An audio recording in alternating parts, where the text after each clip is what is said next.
What's up, Dirtbags? Welcome back to another episode of Dirtbag Therapy. This week, I am super pumped. I have Jack Jones, aka Quadzilla, as he's famously known through his trail name, on the pod.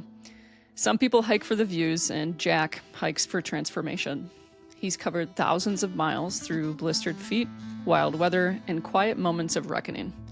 Over time, Jack's journey has evolved from chasing big miles to mentoring others, and now to using his voice for something even bigger: activism, truth-telling, and the uncomfortable work of standing up for what really matters. In this wide-ranging conversation, Jack opens up about how his purpose has shifted, the weight of visibility in the outdoor space, and the very real fear that led him to cancel a planned protest hike. We dig into trail legacy, resilience, and political courage, and the weird, funny, and deeply human moments that have defined his path. This episode isn't just about miles, it's about meaning. You will be left a better person for having listened to this episode, and I hope you learn something and take action, because the world needs you to, now more than ever.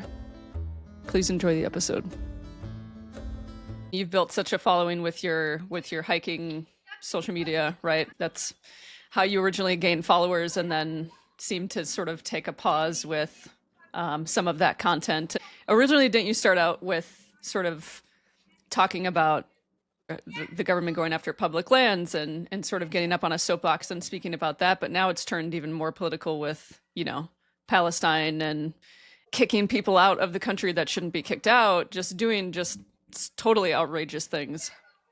Yeah, totally. Because my original plan was I just felt this building in my chest. I was like, I've got to say something. Like things are really screwed up.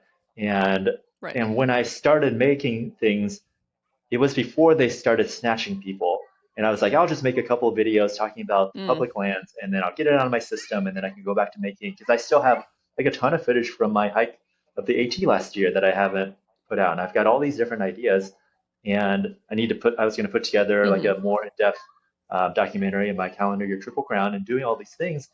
And then, like literally, the next week is when the student, I don't want to screw up her name, but she was like at Tufts University and she got snatched off the streets by people wearing, face masks and totally Hmm. unclothed. And that was like, I was like, the game has changed. Like, holy shit! Like, this has gone from, maybe a regime that, or back then I was still calling it an administration that is going to, try Mm. and enrich itself and enrich its billionaire buddies. It's like things that politicians we expect them to do, and they've always been doing. And I thought maybe it's going to be like that, but on steroids, but still, you know, a nominally democratic government that it would change power in another 4 years or so. But then they started snatching people, and that to me was like the whole game has changed. If we allow this, then you don't have freedom. You don't have a country that you can call free anymore. And if it goes as Hmm. far as I'm afraid that it's going to go, you're going to have millions dead. Because so I was just reading this Times article that was written in April of 24, where they interviewed Trump for several hours, and he laid out all his plans. And it is eerie to read that article because back then it was like, here's what he would do if he got elected again.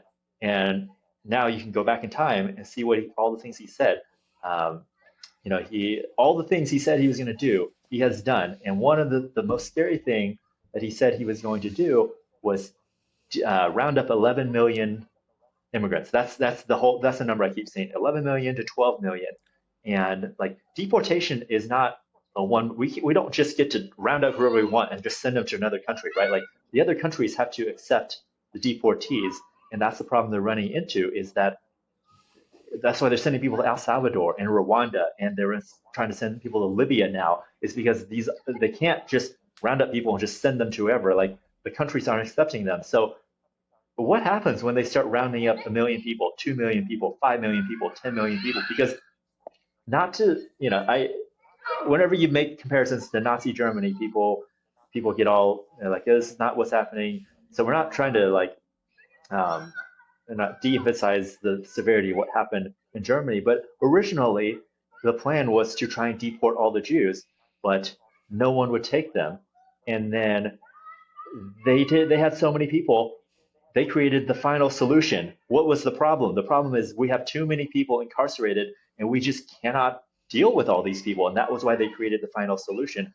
And like, that's what has me so alarmed, because if they do truly want to round up 11, 12 million people, we do not have the infrastructure to hold all of those people. And what will happen to those people? And history has shown time and again, we know what happens to those people. They get murdered. And that's why all of my content has gone from hiking to politics, because this is an incredibly dangerous time. It is unprecedented. It is not business as usual. It is not another political administration. This is an authoritarian takeover. And in the history of Hmm. authoritarian takeovers, they always commit atrocities and violence and mass murder. And like this, you don't have to be. That's just what happens. And Yeah. it's crazy to me that more people don't seem to be alarmed about it. Yeah. Yeah, I'm with you there. Thanks. Yeah, thanks again for taking the time. I know you just literally jumped off of a live stream, so appreciate that.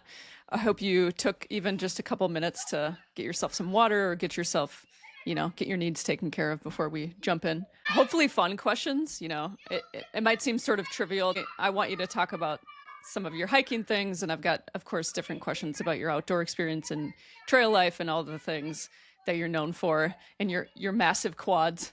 Um, you've covered so many miles with your quads that they should pretty much have their own Instagram. What keeps you putting one foot in front of the other now? And what's the why today versus when you first started? Yeah. So what keeps me hiking? And I'll just plug my Substack right off the bat. I've been writing every day, daily. I actually have like 120 pages written now.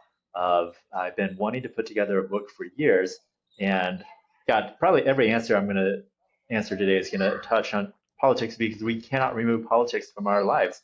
But I started writing because I legitimately have the concern now that I might get in so much trouble with the US government that I'm not going to have the ability to write, in a year or two or whatever. So that's given me an urgency to want to get my story out that I haven't had before, which has actually been very helpful, weirdly, to help me write every day. Mm. And I've been really enjoying that process.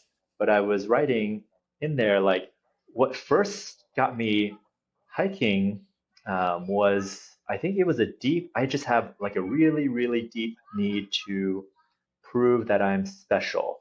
And that comes from, I was adopted from China when I was 8. And I have now realized that, like, I was adopted because my parents wanted me to have a better life, because my father was a political activist in China and got in trouble with the communist government during Tiananmen Square. And I knew that intellectually, but as an 8-year-old child, you don't know that. I mean, how could anyone know that emotionally? All the emotion, like I stepped on the plane as Yang Yue Ling, that's my Chinese name, and I stepped off as Jack Jones, like as a totally different person. Like I literally left every single person in the entire world that I knew. My parents, my family. I had 3 uncles, and I've got cousins, and haven't seen any of them again. Haven't talked to them for 30 years. My grandparents, all of my friends. I didn't even get to say goodbye to any of my friends. They were told that I was going to a boarding school, and we had to keep it all hush hush because there was concerns like the government would intervene and stop me from leaving. And so, yeah, like it was like, imagine you're 8 years old and every single person you knew in your entire life just died, because that's what happened, essentially. And I never cried once after that. And it was very strange when you think about it. Like a small child doesn't Mm. cry once leaving his family. And I think it's because all that parts of me shut off.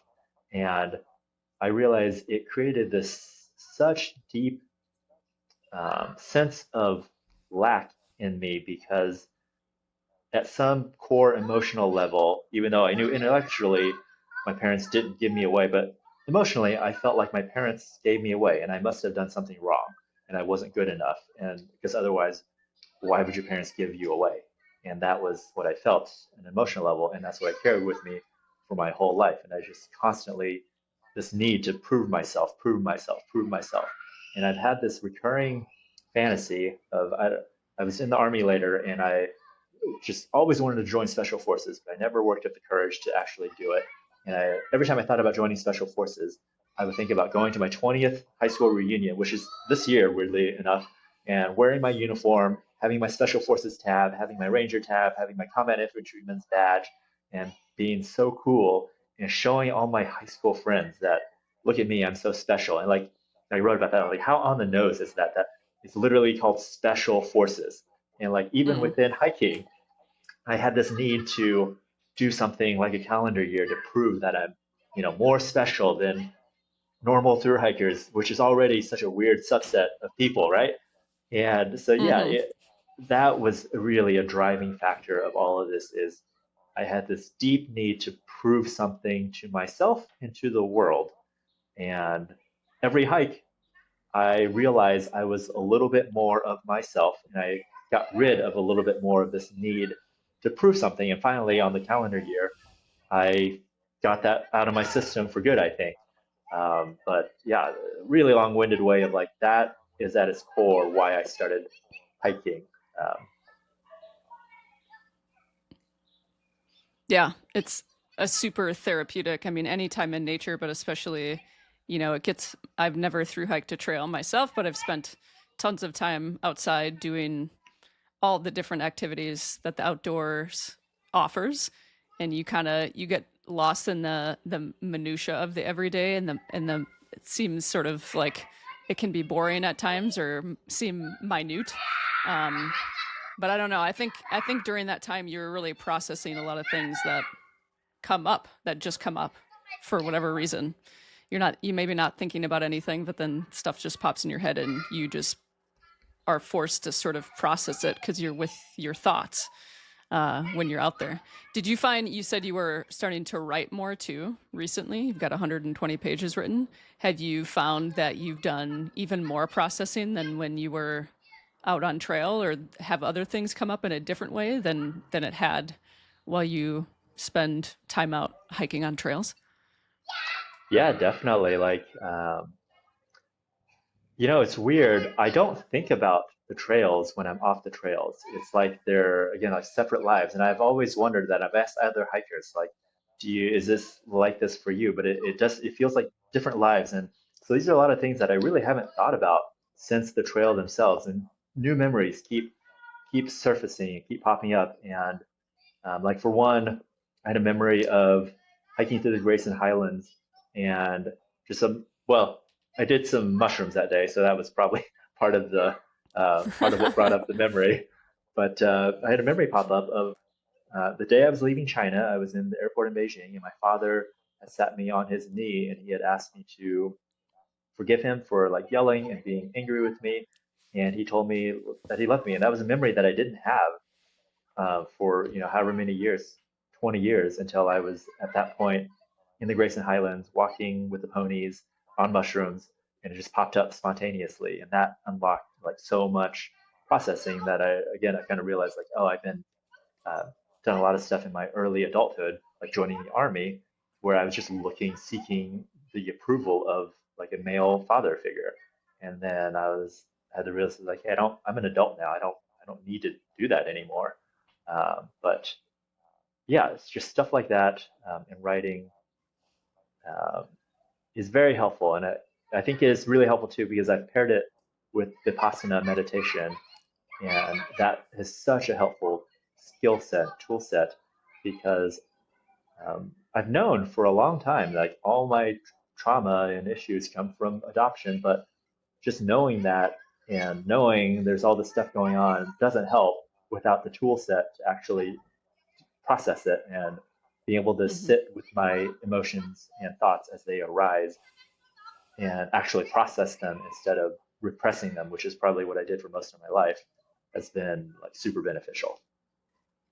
Mm, yeah, that's wonderful. That's again, that's a huge reason why I started this podcast. Not just for connection with the outdoors. I mean, that's a big thing, but yeah, just for folks that sort of can't escape their 9 to 5s, or just putting out more messages about mental health. And I'm taking a turn, not taking a turn, but I just did a call out for more like activists to come on the show. And it's one thing to put out people's stories, but then it's another to be like, well, what are we actually doing about the places that we love and why we love them, you know?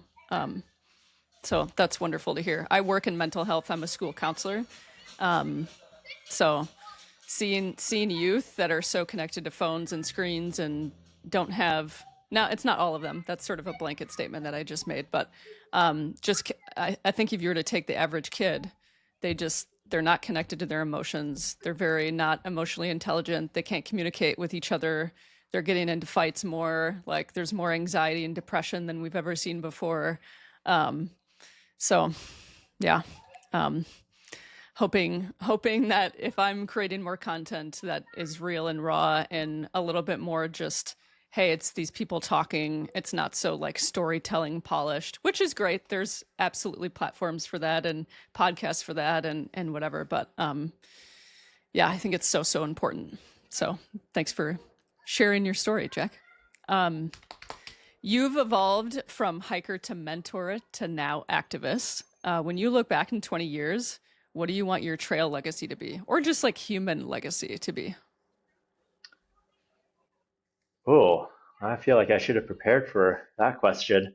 Yeah, that's All that's a right, big one. I know.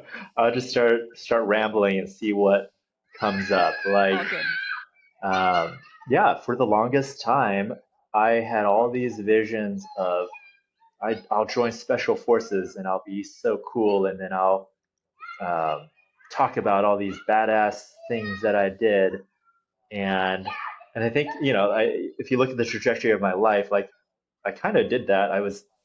Not in special forces, but I was in the army. I did wildland firefighting with hotshot crew, which was like really intense, difficult jobs.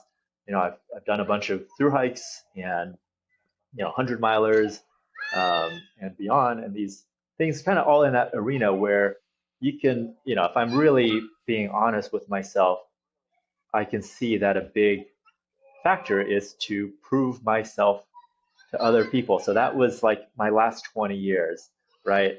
And to just just to look cool because I thought there was something at the end of that rainbow. And I think for the problems that we have in this world, it is a lot of people searching for that pot of gold at the end of the rainbow. They've made billions of dollars, they've become the president of the United States, and then they realize, oh shit, I'm still not happy. I'm still not okay. And it drives people crazy. And I think that insatiable need for more, more, more is the root of a lot of our problems today, right? Our economy is built on continual growth, and it's destroying our planet, and we're going to kill ourselves. Um, and so that's kind of been, I feel like, my first, it's my 20-year high school reunion this year. So my first 20 years out of high school. And now my next 20 years, I really want it to revolve around um, just peace and happiness, right? Like that is the ultimate teaching of Vipassana and the Buddha.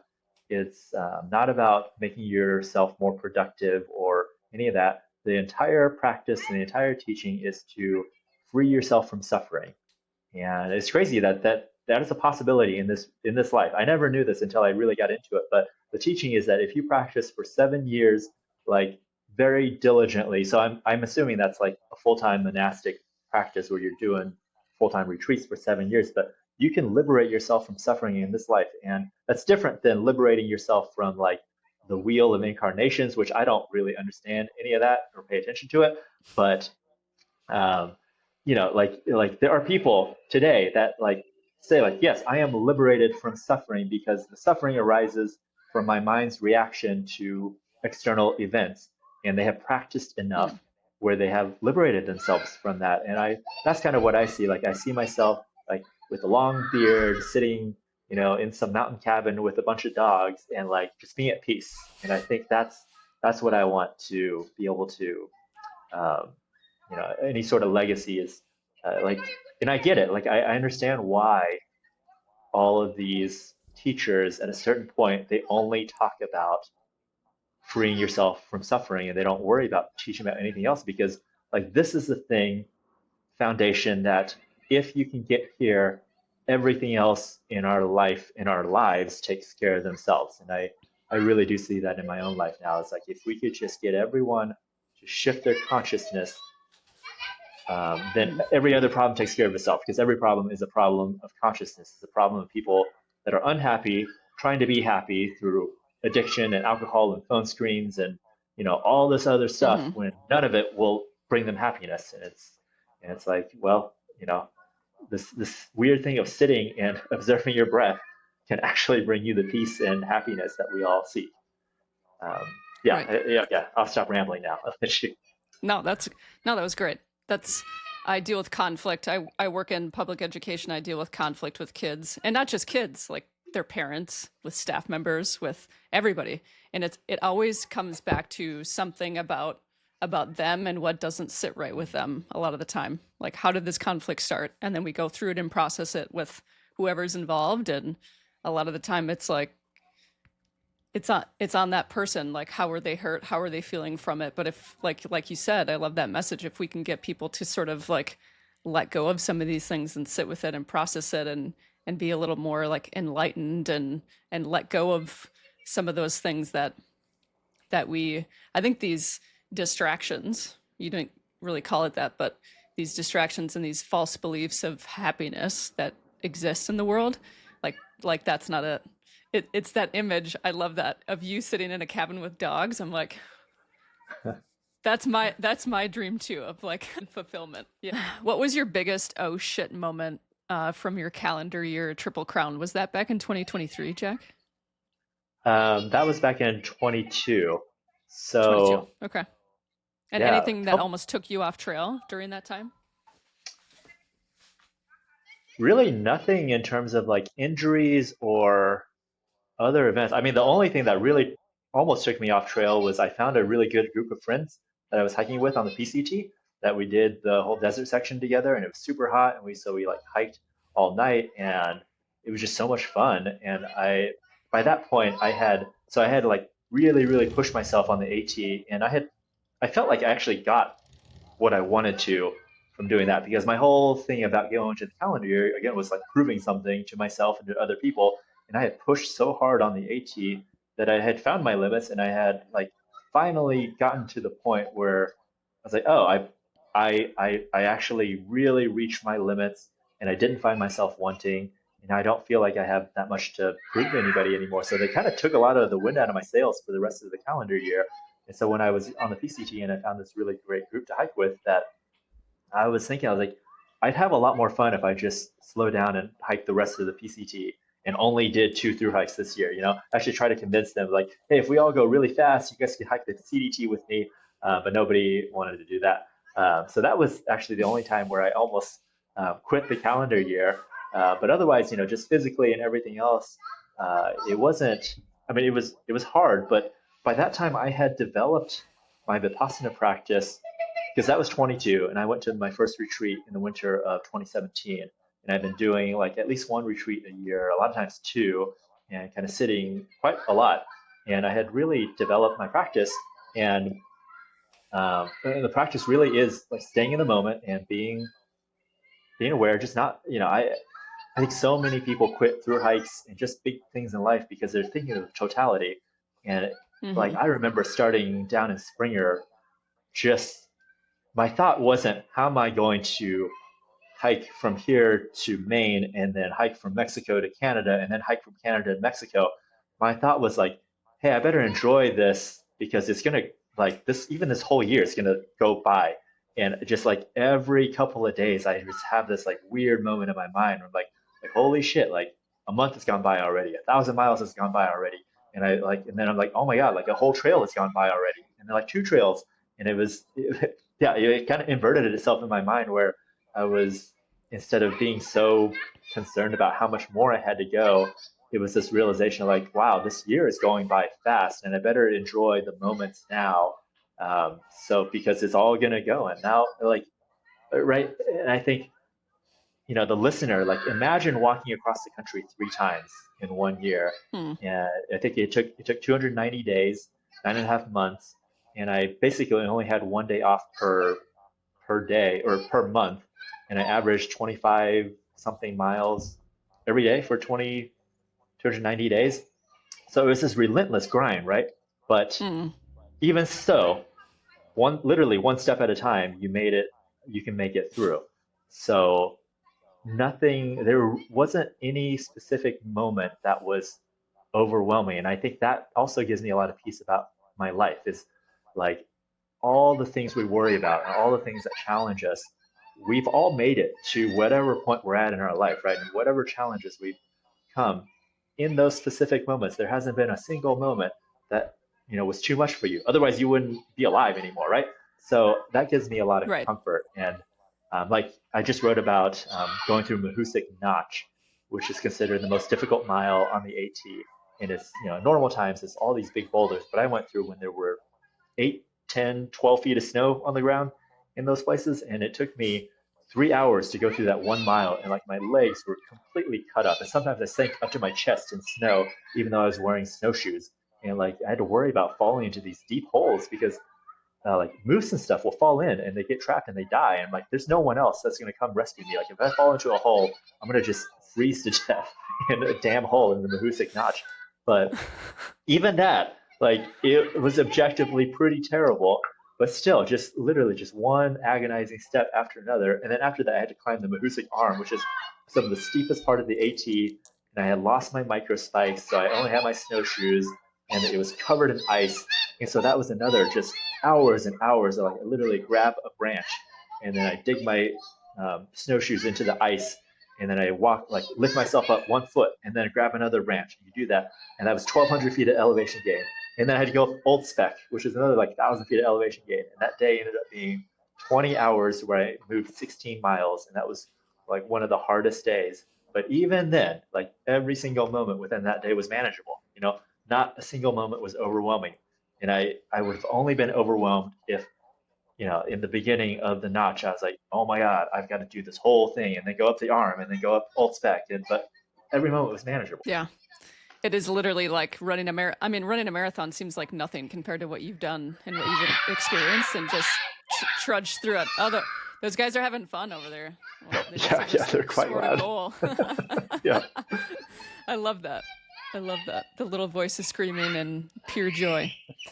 Yeah, 1 foot in front of the other like a marathon. It seems like this overwhelming thing, but that's also something in counseling that we use that reminds me of it, where we're pointing out exceptions of times that our clients have gotten through difficult Mm. periods in their life, and they're currently maybe sitting in one with whatever problem they're presenting or issue or whatever conflict they're presenting, and that's what we look for. Like, you've done this before, you've gotten through it before, you can do it again, even though maybe it's a different level of challenge, but just be tasked with what's at hand right now, and you've done it before, so that tends to carry people through sometimes. Yeah, So actually, that brings to mind, like, I've been enjoying reading historical books on World War II, and I was rereading Viktor Frankl's book, Man's Search for Meaning, and that was giving me a lot of peace. And, like, God, people, we are not, the times we're going through are not exceptional.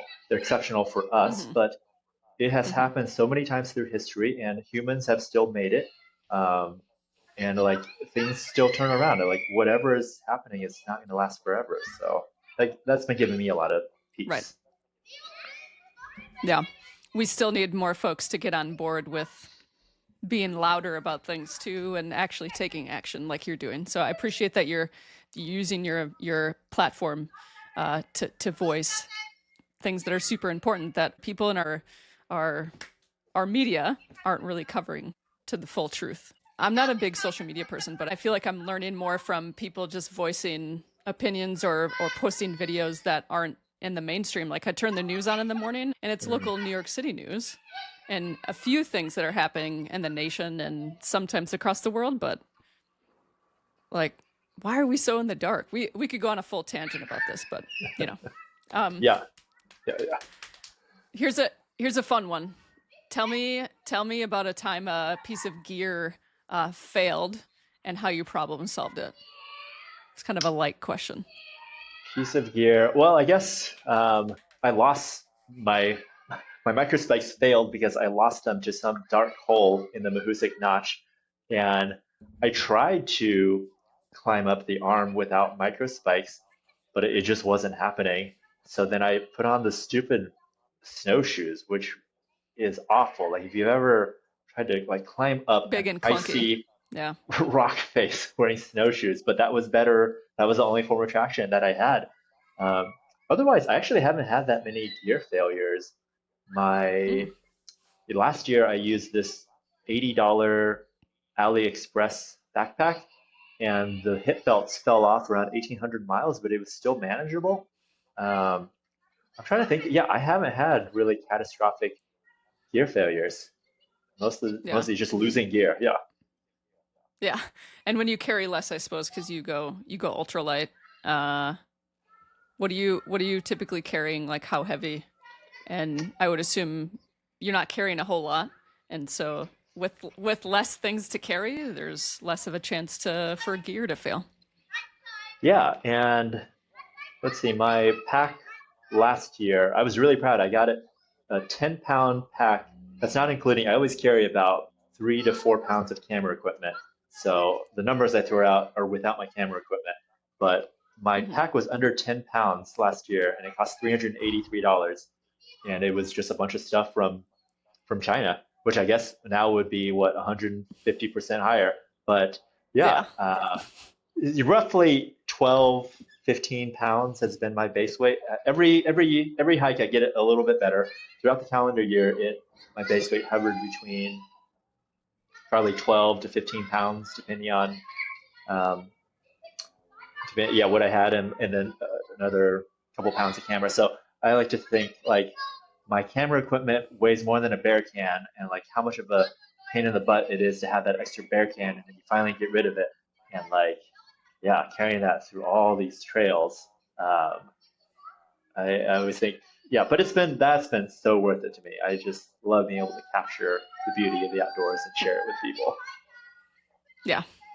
Yeah, that's worth it for sure. That's still like insanely light, you know? Like if you're carrying sort of typical equipment that if you're not sort of focused on ultralight, I mean, I used to lead trips. I used to work for Outward Bound, and then I worked for the Minnesota Department of Corrections. I led juveniles that were court ordered to do some time in the woods in a wilderness therapy program.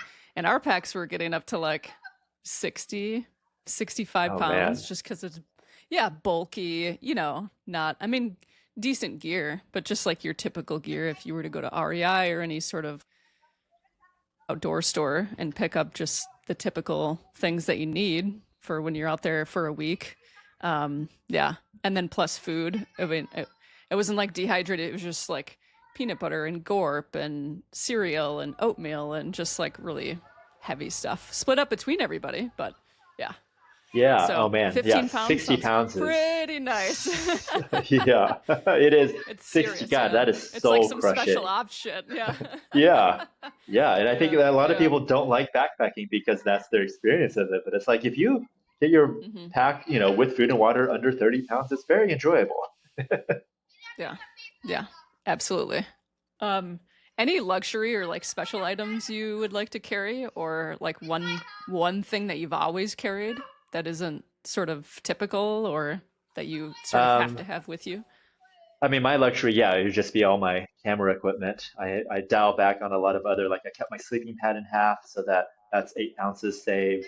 And I always start with a pillow and then like the first town I get rid of it because like this is just useless weight and inflatable pillows. And yeah, Yeah. pretty minimal except for my camera. So that's like I try and shave ounces everywhere else so that I can justify having my all my camera stuff with me. Yeah.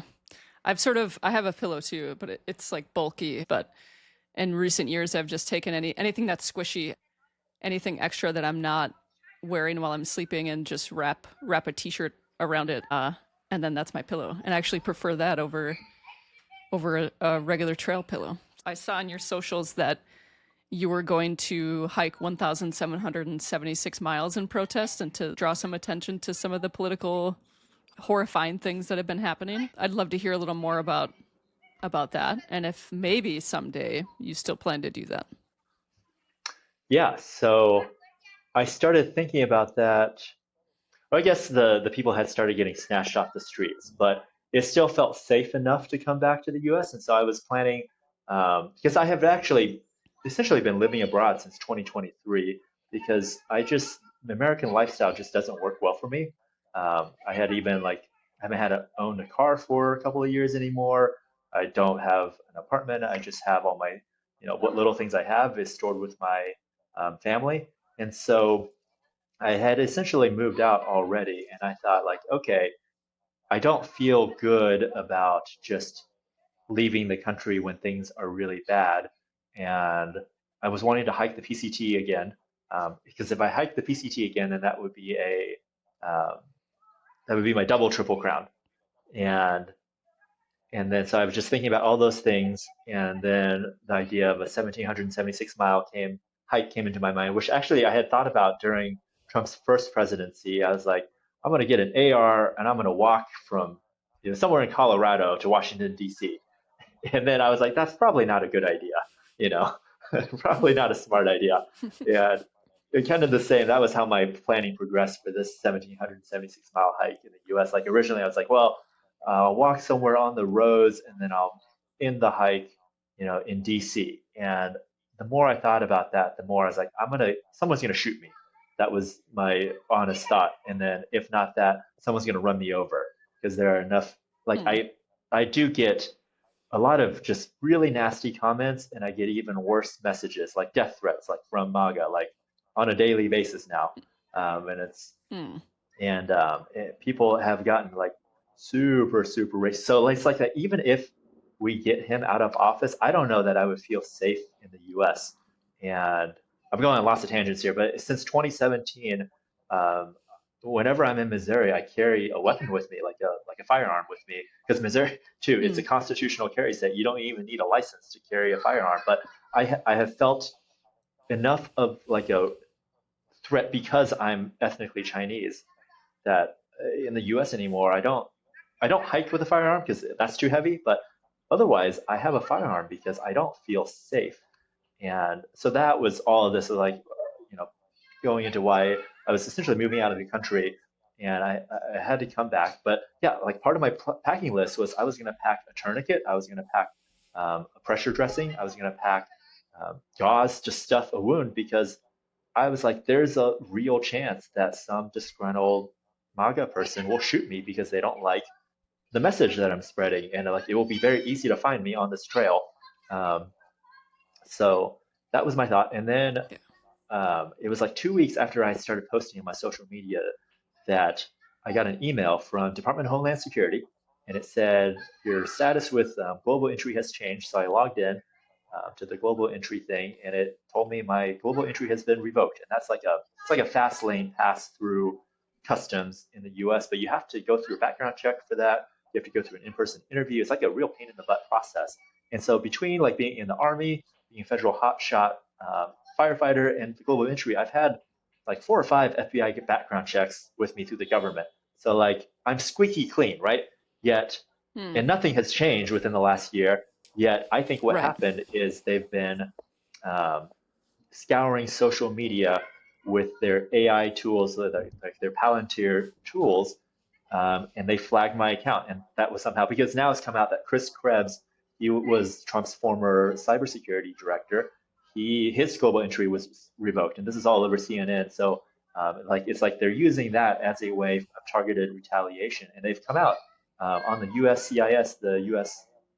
Immigration Customs something page, like literally on the government website, it says we are now monitoring the social media of aliens, and this, and if you, they frame it under anti-Semitism. So it's like people that have liked pro-Palestine content, people that have posted pro-Palestine content, and if Hmm. they're on student visas, like flat out, they said we are monitoring your social media, and what you post will play a part in your immigration, being denied or not. Like So if they have admitted that they're doing that to the students, of course they're doing that to everybody else. Of course they're doing that to Right. everybody else. And that to me, that was like, all right, if I come back, I'm gonna have a lot of trouble at the border. And I'm definitely on so many lists now. So it's like I don't intend to hand myself over to the Gestapo. So yeah, now I'm not coming back. Right. I'm actually gonna start hiking in France on D-Day, June 6th. I'm gonna start at the beaches in Normandy, and I'm gonna start hike up to Normandy, maybe hike up to Holland, following the footsteps of Band of Brothers, the 503rd Hmm. first. I should figure that out. But yeah, so that's going to be my hike in Europe. And, yeah, I'd love to do more hikes. I would love to do the Hexa Trek out here. I'd love to do the North Island of New Zealand. I did the South Island, and probably the most beautiful place I've ever been. And there's a couple of decently long trails in Japan that I think would be super beautiful. And like, how Hmm. amazing would it be to eat Japanese food every day after a hike? And Hmm. yeah, there's a Yeah. lot of stuff down in Patagonia. So a lot of stuff that I would like to hike eventually, and hopefully things will turn around and calm down, and get back to that soon. Yeah. Way to pivot though. And what a weird like opportunity, I guess. And maybe you would have made it happen already with some of the international hiking and whatever, but this sort of forces you to do it and live in the moment and take advantage, I guess. I lived in Japan for 3 years. Oh, no It way. is stunning hiking. I don't think, I mean, like, I always tell people, like, that country is, I mean, it has its own issues, just like anywhere, but you're so safe there. You could go for a snowboard or a ski. You could go for a hike and you could surf all in the same day, like really easily. But especially if Wow. you, I mean, you'd have to sort of start and go in order of one or the other, because you got to be up in the mountains and then drop down to, you know, a warm-ish part of the water to surf. But yeah, it's so mountainous, so beautiful. There's so many. They need to be better about people on bikes. It's a little scary, but the hiking is it's world class. It's incredible. And Oh, that's yeah, really like you cool. said, What the city did you live food, in? the food. I was in Tokyo. I was working at an Oh, okay. international school. Yep. So it was 20, when did I go? 2018 through 2021. So COVID was dead set in the middle of it. And I actually was grateful I was there for the first, 6 months to a year of it. And then they were slow to roll out the vaccine but the mass culture and the respect and Mhm. the spacing of people, there was nowhere else in the world that I would have rather been while there was a worldwide pandemic happening. So, Yeah, but yeah, the that's really food. I mean, you cool. can you can yeah, you can walk in anywhere and have a beautiful, like, wonderful meal. It's not like you have to, and just like anywhere, you could make a reservation somewhere and have like the best meal of your life, or you could walk into some mom and pop shop and have like the best Japanese curry. So, yeah, Yeah. Oh my God, I'm getting hungry thinking about that. Yeah, I've only ever same. spent 5 days in Tokyo, and that's God, just being able to walk in and get like even 7-Eleven sushi and all it's just so good everywhere. Hmm. Yeah, all the kombinis. Yeah, 7-Eleven, Family Mart, Lawson, the sandwiches, the onigiris. Even like you'd have to ask for like an ice cup. You'd have to go up to the counter, ask for an ice cup, and then you go around the corner and fill it up with whatever kind of iced coffee you want.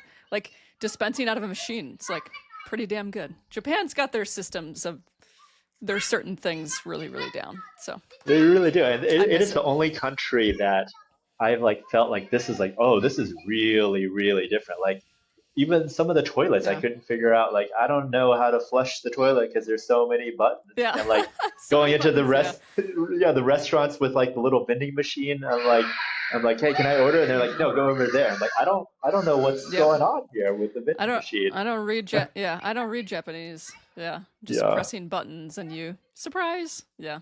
Yeah, It's kind of the yeah, fun but of it. all of that's yeah, I would really like fun. yeah, I would hold because Google Translate has you can hold it up to different languages and then it'll translate it on the screen. So, they're like, oh, silly foreigners, whatever. Or that some of them would come up and try to help you with their limited English. and they, especially in Tokyo, they're used to tourists, so you could sort of make it work. You could sort of figure it out between the two of you.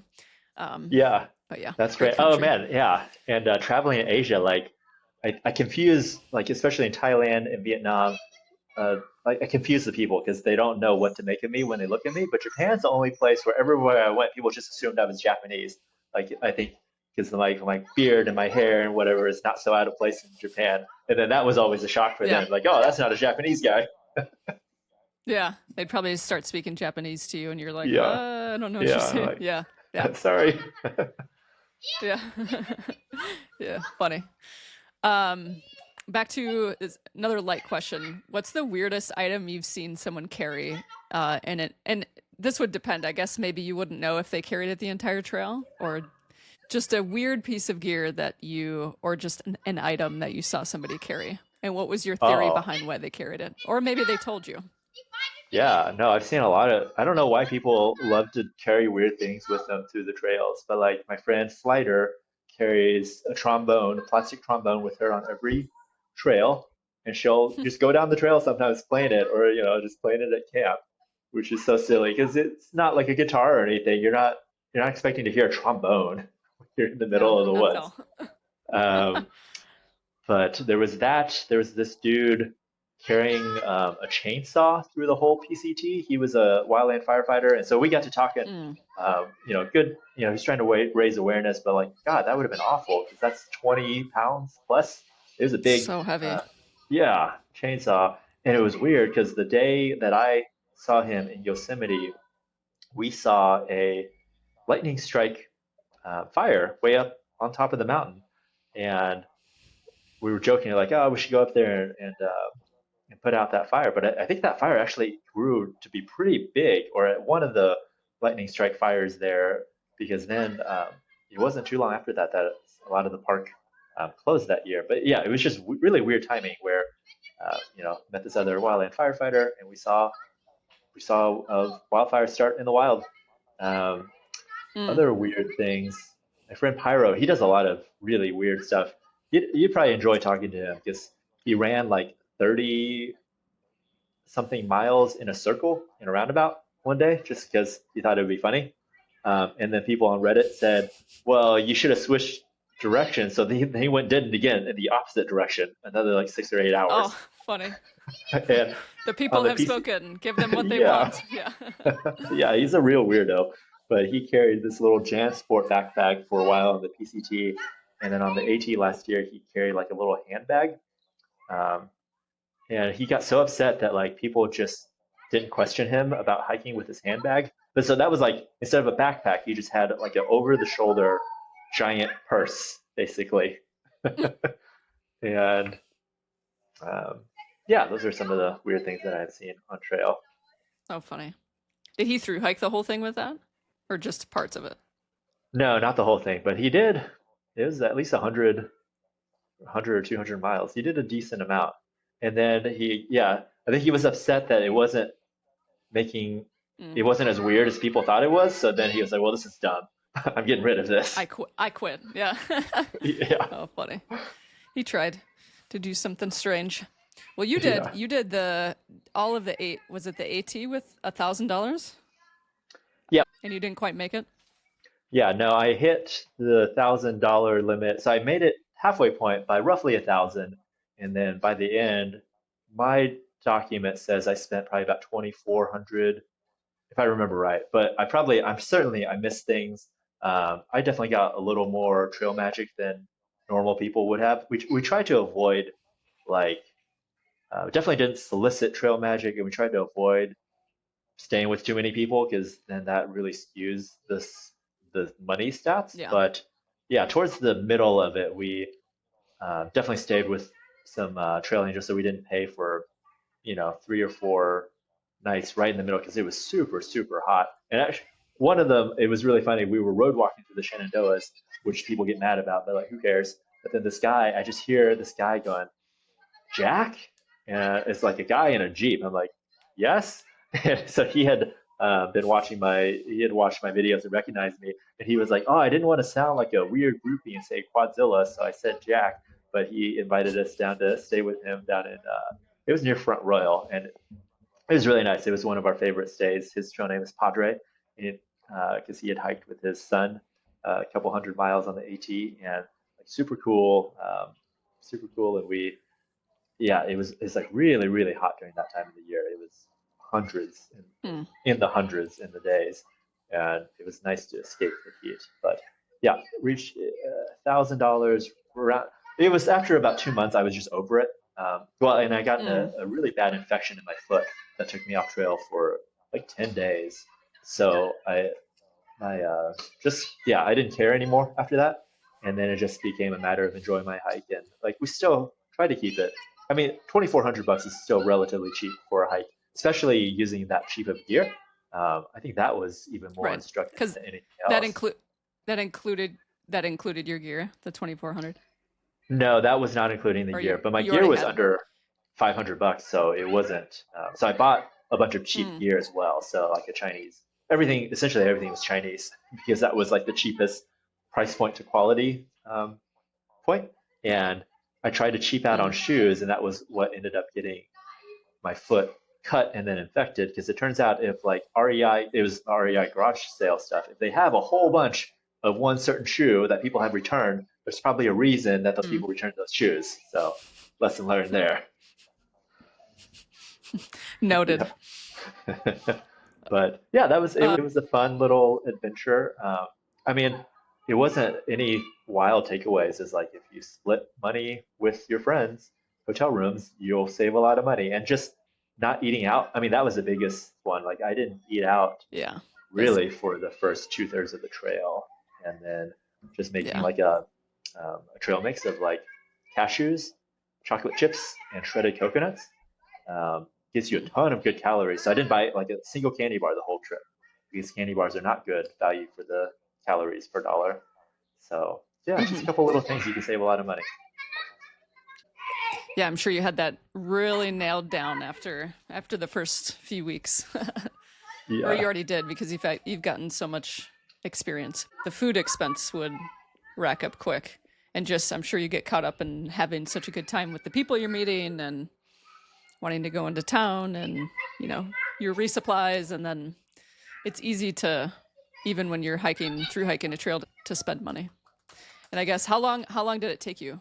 For about three, It four was months, like four three months. months. Yeah, and that was, I mean, like having experience and then hiking fast tremendously Hmm. helpful because like any new endeavor, you spend a lot more money and then you learn and then you are much better about the money that you spend.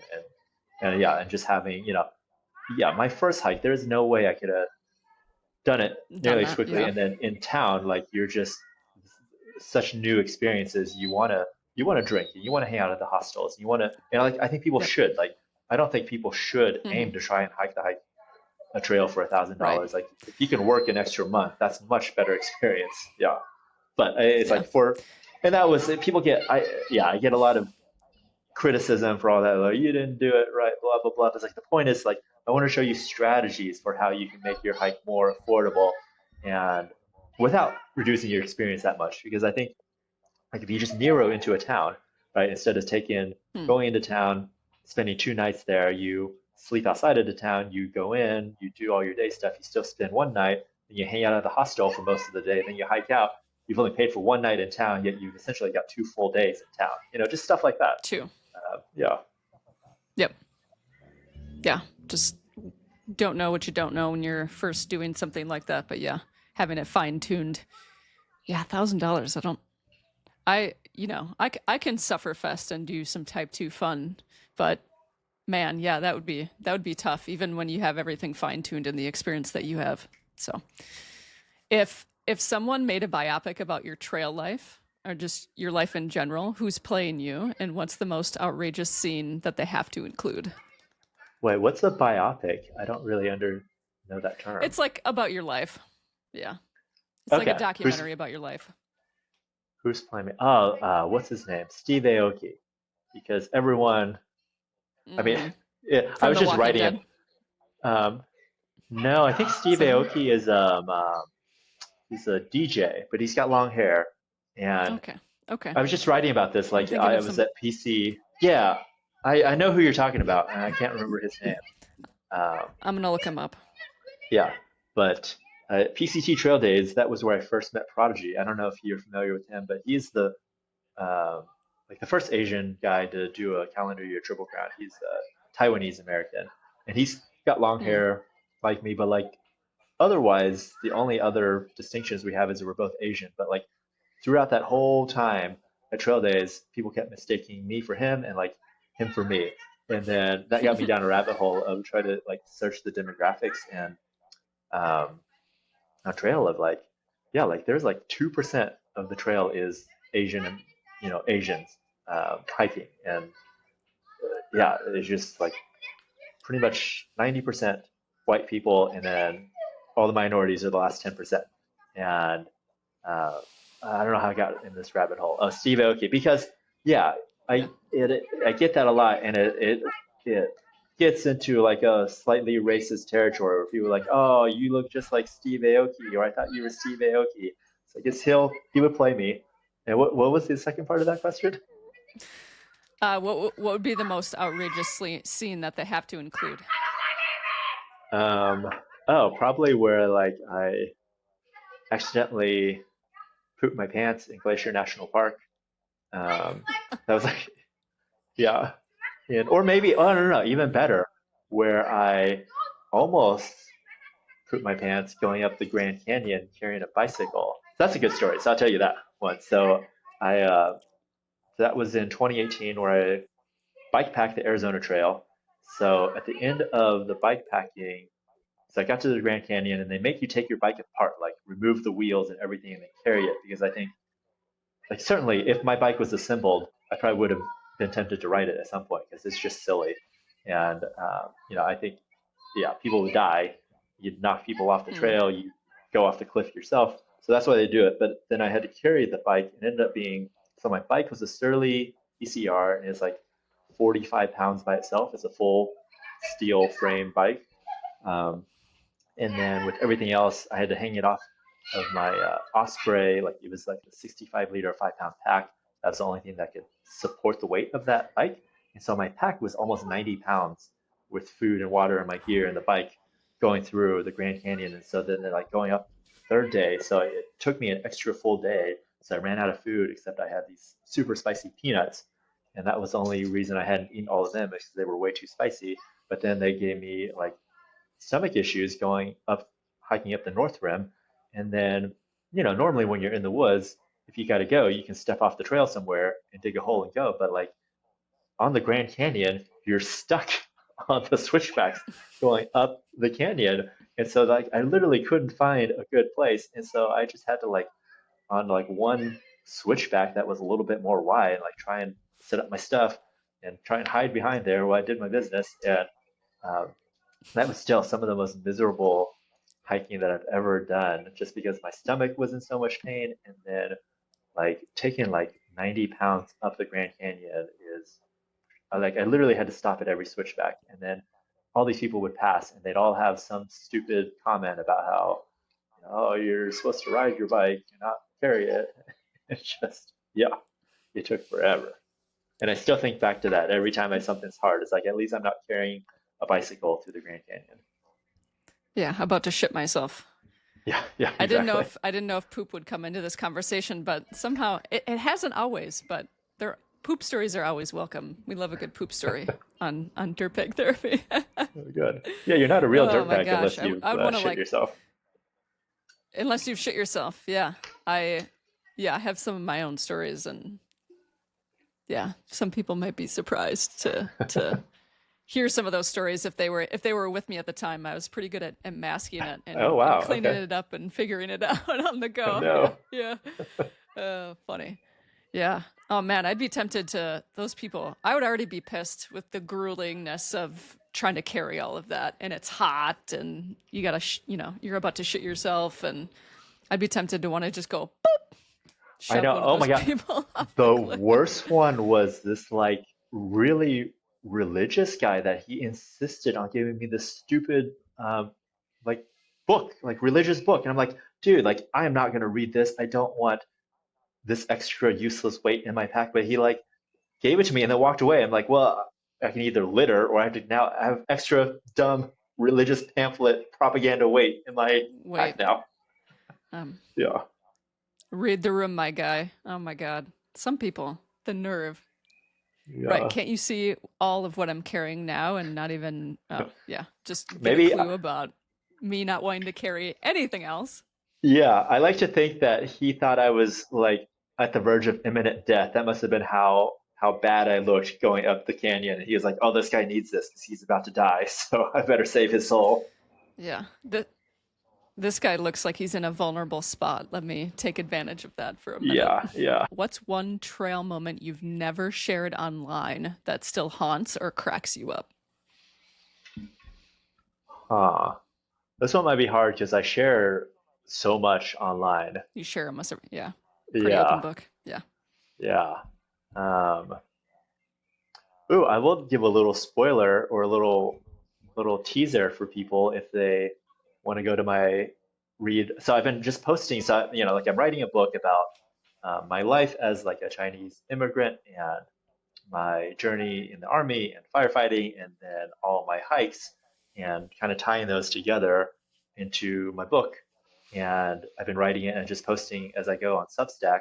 So if people want to read that, I just posted something about how I had never actually finished the calendar year. And so I'm gonna leave it at that. That's something I haven't shared really openly online. But yeah, if people want to know about that, they're gonna have to get the book eventually and read that story. But yeah, that's I think it's important. As I've gotten, I mean, even now, like that feels so trivial now, where all these little distinctions and Mm, trivialities that people make about, oh, if you didn't do this, then you didn't hike it. So I'm like, yeah, okay. According to you guys, I didn't do the whole trail or whatever. Now that people are getting disappeared off the streets, it doesn't feel nearly as important that I hide these things that people on the internet will get upset about. So there's yeah. that, but I don't want to spoil it. Give people a reason to go read. And Go read it. yeah, that's what comes to mind. Yeah, Okay. We'll leave it at that. Obviously, you're not going to spoil it. You want to steer people to go check it out. But was there like a particular reason, or you reveal everything and then it makes sense in the yeah. book? I mean, it's yeah. I think it comes together well, and there's even a love story intermixed with that, and there's a lot of talk about personal growth in there. I'm trying to yeah, I got to talk about it without spoiling it all, but And yeah, yeah, I dance think dance around it. Yeah. yeah, I can like at the time I didn't feel like I could share it because I just yeah, I haven't, like I've changed enough now where I can be a lot more open about um and it's like not caring about how I come across. And okay, if I piss people off on the internet and actually kind of being an activist now, I've pissed off half of my audience, especially on YouTube, like very conservative audience on YouTube. Hmm. And my God, the awful things that they say. So, your podcast is called Dirtbag Therapy, right? So you get people on being vulnerable, talking about their mental health struggles, and I've um, talked about it quite openly throughout the years. Like I've suffered a lot of depression, and I was talking about like, yeah, I think I go between like hypomania and depression, and now these MAGA people on every video will say, "Oh, you need to up your meds, dude. Like you're hysterical. Like you're manic. This like they're attacking my mental health because of things that I have shared and been open and transparent about." And I mean, it bothers me a lot less now, and it's been really helpful to be like, you know what, if half of you guys are assholes like this, then like, wait, can I curse? Whatever. They're like, fuck you guys. Of course. Yeah. Like, Yeah. You yeah, can curse. yeah, yeah. And it's like that's where I'm at now. Like, it's so liberating to be.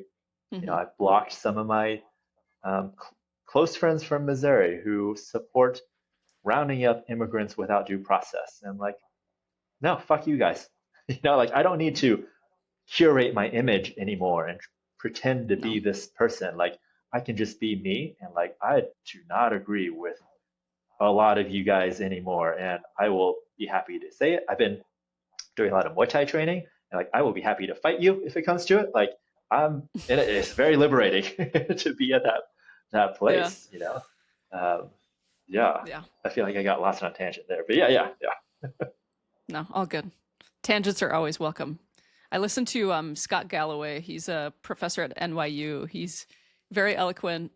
He's very raunchy. He makes like such dad jokes, and they're sort of like boner jokes and silly stuff at the beginning of his podcast. But his is a lot about the economy, and it's very political and whatever and what's happening currently. They make one or two episodes per week, but that just reminds me of Scott. He's doing this really awesome thing where he's talking about like young men and Mhm. the craziness that like we're getting so caught up in MAGA and the patriarchy and just horrible like icky maleness. And he speaks a lot about how young men need to have like healthier mentors. He always says you should be able to be the man that walks into a room and just like annihilate everybody. There's no reason why you shouldn't be healthy, like physically fit, taking care of your shit, taking care of the people in your life, like knowing what's going on with the world and politically right now. Like anyway, that just reminded me of that. And Scott is he's an interesting character. But yeah, I Uh, mean, I don't disagree with him. yeah, I love that. I'm gonna have to check out his podcast 'cause that sounds right up my alley. Because actually, before I started doing hiking stuff, I my original YouTube was called The Healthy Gamer, and I gave a lot of tips Mm, because I was really into gaming and I was really into fitness, and it was fitness that brought me. Because I was in a really dark places, and like fitness gave me that locus of control, right? And it showed me if I can work hard yeah. at fitness, then I can build the rest of my life up, and that was like it's funny back then. I was like, oh yeah, I figured it all out. I'm super happy, super successful now. And obviously, like I was like, I have so much further to go. But now I do feel like I truly have had the life experience and learned the lessons to be able to like be useful talking to these gamers. And I would love to get back to Hmm. that. And I think that is so needed because it's so bizarre that the men that like young men follow are the caricatures of masculinity. Like Hmm. they are so obviously so Yep. insecure. They are not, they're not confident in themselves. They haven't done anything with their lives, but Right. they just Yeah. pose in front of jets and women and young men because they don't have the frontal lobe or whatever to parse this. They eat it up, and it's like we really need Yeah. better role models. And yeah, I would love to make Yeah. stuff about that. Yeah. Yeah, he's got some good YouTube videos where he goes into sort of the economics of it and gives some good like data behind it. But yeah, essentially young men are isolating themselves and like you said, they're seeing this like false sense of what masculinity should be and how our society pumps up what a real man is, and it's bullshit and it's toxic and it's really unhealthy. And I think young men, there's a figure, I can't think of the figure off the top of my head, but young men I think are dying by suicide at like alarming rates in comparison to other categories of folks. Um, but yeah, it's pretty alarming, and he's talked a lot about that. He's a father of, I think, does he have two boys? One? He's a father of a boy who is, I think, about to graduate from high school, so he's got a teenage boy, and he's a man himself and he's had his own struggles and things, so he's really passionate on that topic, which I think is great. Yeah, I like that. Yeah, and certainly like to bring it all full circle to hiking. I think, part of hiking for me has been this rite of passage, just as I think I've been seeking that for so much of my life, joining the army, doing firefighting, because, I didn't get that. I didn't get that from my upbringing. So after leaving China, my adoption, I was adopted by uh, Nancy, and she's been single, so I didn't have a father figure afterwards. So I totally missed that, and like I was like craving it, right? And I think that happens so much in just our culture. Is like men have this need to prove themselves and to feel confident and to feel empowered, and our culture really doesn't give that to men. And then you have all of these, adults that are inside they're children still. And I mean, it took me until my mid 30s before I finally felt like, oh, I understand what it is to be like an adult man. and to Hmm. actually feel truly confident in myself instead of pretending like I was. And I like in my 20s, early 20s, I read all these stupid pickup artist stuff, and they give you scripts and they tell you like, okay, if a woman says this, then you say that, and it's like that's what men are reading because like literally no one has Hmm. taught them like how do you actually talk to a woman and explain to them that they're human beings. Like women are Right. humans, and you just talk to them like a normal person and actually be interested in them instead of Right. pretending and trying to trick them. But like that's all the stuff that young men are being fed these days, and I think why something like through hiking is important is like that can be something where you you really overcome and you find yourself and you can that serves that role of that rite of passage that so many tribal communities have. Like we had that for a reason. Like there was a reason we had those, and we've lost that, and now Hmm. we're seeing the results of that. Right. Yeah. I wonder how many of them are asking ChatGPT just ridiculous questions that they shouldn't be asking, not just GPT for their probably gives homework. them better Um, answers. Yeah. yeah. Yeah. That's probably not completely false, but yeah, I wonder. I wonder about that. I might. Well, I don't want to play around with ChatGPT too much. It's pulling on a lot of, you know, power and water and all the things. Mm. So Oh yeah. as much as I would love to jump on there and see and play around with it, I'm kind of like, no. Okay, last question. Okay. You wake up tomorrow and the entire influencer side of hiking and your political activism is gone. What do you do? Um, let's see. Okay, so like my ability to make an online income is gone. What do I do? Well, I need to get a job anyway in Europe so that I can have a longer term visa.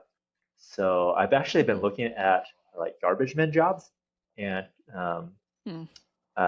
what is it? You can go to school to be a carpenter, and it's the same everywhere. Right? It's like the skilled trades have just the manual labor jobs have huge shortages, and I I think I would love to be like a garbage man, and if you work like a couple hours in the morning and then you're done by noon or something, and Mm-hmm. it's physical, you're up and you're moving, and then you get done and then you have the rest of your day. I think I would just do that and then continue to write my book, and um, yeah, and then I'd probably start a new it would be kind of liberating to be free of needing to talk about all my hiking stuff and whatever else. And I started a new channel talking about, um, yeah, talking to gamers again. And because I Mm. think that's, you know, in this moment, like I've stressed about, well, what if they lay terrorism charges on me and then they freeze all my bank accounts and now I've lost all my assets that Mm. I've worked my whole life for. But it's like, refugees have come to Europe from all over with literally nothing more than the shirt on their backs, and they make a life for themselves. And like, we really get so wrapped up in money and this idea that having money equals security and whatever else. But money only has value because we agree to it. And like, look at the US dollar has lost 10% of its value in the last month against all other currencies. So, um, you know, don't get so stressed and worried about it. Like what really matters is the skills and the knowledge and the confidence in yourself that you pick up. Because yeah, I don't want to jinx myself because I it is a pain in the ass to lose all your assets and to have to start over. But like if you had to, you could, especially with the skills. Actually, if you got time for like a 2 minute story, this is Absolutely. a Yep. um, Oh, this is a super cool old dude I met in Arches. He was the campground host, and this was my first solo trip. And so he invited me over to his fire that night, and I sat with him, and like we talked about so many things. And he was used to be a school teacher as well, and retired, and now he was just going to different national parks and volunteering as a host. And like, we like looked at the stars, and then he told me this little story where this was a story he would tell every one of his classes, where there was like a boy walking through the woods, and then he runs into a mysterious wizard. And the wizard tells the boy, you should pick up stones today and fill your pockets with stones. And the boy's like, why? And the wizard doesn't say anything and he just disappears into the woods. So the boy says, like, okay, I'll listen to this old man. And then like the guy telling me, the camera host tells, he like kind of stops. He's like, yeah, you should listen to your elders. Kind of, that was, I don't know, in the moment, it was like a really funny way for him to interject that. And then he says, so then the boy listened and he picked up stones for the rest of the day and he filled his pockets with stones, pebbles from the trail. And then he went to bed. And then the next morning saw some of the pebbles had fallen out of his pocket. He's like, oh yeah, the wizard told me to pick up pebbles. Like that was really weird. And then he looked down and realized like some of the pebbles had turned into diamonds. And and then so the the point of this whole story is that the pebbles are like the knowledge that you gain through your life. But you never know what bit of knowledge will become diamonds for you. And I've that's been so true in my own life. Like I took this video editing class my freshman year of college, but I was at that time I thought I was going to be a computer scientist, and then I ended up getting an accounting degree, and I never thought video editing was going to be a useful skill for me at all. But like that class gave me enough confidence and enough knowledge in video editing to then later start making my YouTube videos. And like, that little pebble turned into a diamond for me.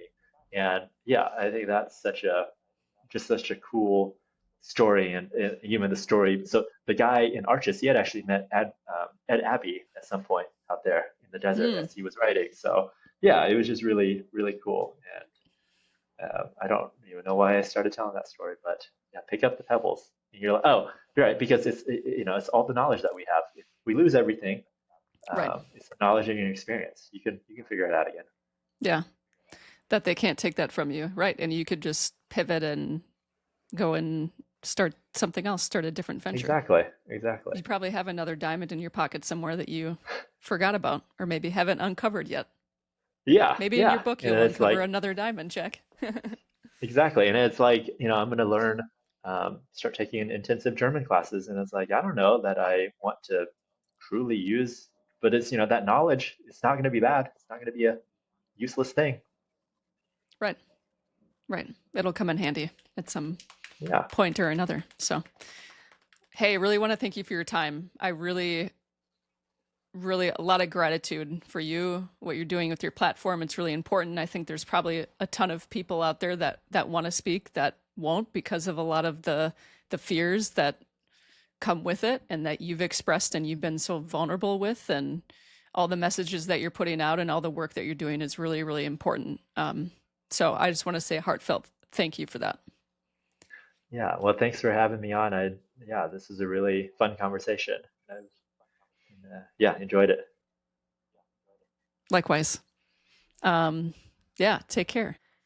Hey, y'all, really hope you enjoyed that episode. And I wanted to let you know that I'm launching a Patreon to help keep Dirtbag Therapy alive and growing. Right now, there are only 2 levels of support offered, and the goal is to build some momentum. If we get this thing off the ground, I'll add more perks like exclusive content, live Q&As, and even some road trip postcards. This summer, I am hitting the road to bring you more adventure content, wild stories, and deep dives into dirtbags that I meet on the road and their lifestyle. But that takes time, gear, and gas money. If you want to be a part of this from the start, here's your chance. So if you join the crew, look in the show notes, and the link is below. And if you can't support financially, no worries at all. Rating the show, subscribing, and sharing it with a friend helps so much. So let's keep this adventure rolling. Really appreciate your support.